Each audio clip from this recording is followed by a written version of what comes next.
Hey guys, it's Brian here, and it is Slashback Saturday again. And the theme that Joe the Horror Man has set for this week is titled Terror Toys. And the film I chosen to review this week is Francesca. This is a 2015 Argentinian horror movie. Now, this is a hard movie for me to critique because this film was done in the style of the old Giallo horror movies. And so they basically made like a faux Giallo movie, like the kind they made back in the 70s and 80s. So a lot of the problems I have with this movie are things that I think the directors intended to do on purpose. Now, this was directed by, I think it was Luciano Onetti, and produced by his brother Nicholas. And they're doing like this trilogy of Giallo-inspired slasher films. The first one was called Sana Profondo, and I think the latest one is called Macabre. Now the plot of this one is kind of simple and kind of not at the same time. Essentially, we have this girl that's been missing for 15 years, and now there's a killer that's running around killing people. And this killer has the doll that belonged to the young girl Francesca. And we have the detectives that are on the case.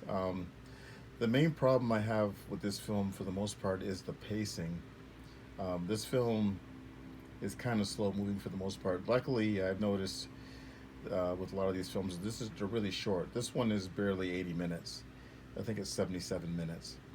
The plot of this doesn't follow the average giallo type structure. Usually with these kind of films, we have like a person on vacation, usually an American, that gets entangled in a mystery, either they witness a murder or an attempted murder or something like that.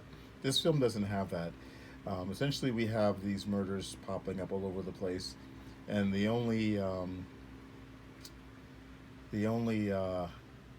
similarity is that they're all people that have done something wrong, so they're sinners, or the killer sees them as being sinners. Um, this is such a weird film. Like, it's so disjointed in the way that it goes through, and the killer's motive is kind of murky as well. But it's all on purpose, so it's hard for me to really critique it for that. Like, I would have preferred it if they had a straight through storyline where this person's implicated in the murders and has to clear his name or whatever. But this film doesn't have that. It's essentially just two detectives trying to solve the case as best they can, which usually isn't. They're not really trying that hard. They just show up at the end of after a murder sequence has happened at the murder scene, and then just like snoop around. Um, Now there is a after credit sequence, and it's a really salacious scene. It actually feels out of place with the rest of the movie, and I suspect that it was something they were toying with, an idea for maybe another movie, which I'd like to see that movie because it was really a really cool sequence. It kind of reminded me of something you would see in New York Ripper. Um, I don't think the average horror fan would probably enjoy this movie if they haven't seen a giallo film. I know there's been other films that have been done like this, like The Editors is a fun one. This one isn't quite as fun, but it's a beautiful film. The way they shot it, the soundtrack, it sounds and feels like an Italian movie. I think this film was originally shot in Spanish and then dubbed into Italian because the dialogue doesn't match the mouth. Sometimes the mouth moves a little bit and the dialogue will keep going. It's quite jarring, but I know a lot of the Italian films were made for the international market back in the day, and they were all shot pretty much without sound. And when they brought in actors, they'd speak their languages that they speak, and they just dub it later.